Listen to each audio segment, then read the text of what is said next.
भाजपा आमदार सुरेश धस यांची कथित कॉल रेकॉर्डिंग व्हायरल झाले।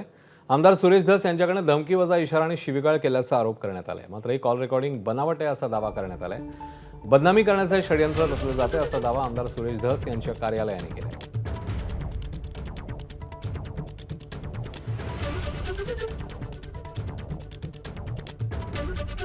हॅलो, हा नमस्कार अण्णा। मग त्या तुझ्या पोराचा दम आला का रे? अहो, तुझे सखा त्या दिवशी मी इतक्या शिव्या देऊन तिथून आणला अण्णा तैशेल पासून आई मायवर। आता त्याने काहीतरी उद्योग केला, मी कपडे घातू तर मारे।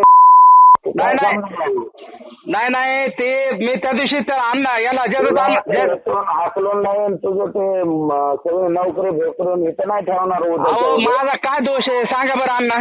ते आत्ताच्या आत्ता जायचं, ते 1 तासाच्या आत तू परत मला फोन नाही केला तर मी तुझं बघतो जातात। आता काय मी काय करू सांगा बरं फोन। काय झालंय ते नीट बघ तुझं काय झालं आता बघ टाकलं तू आणि मला सांग।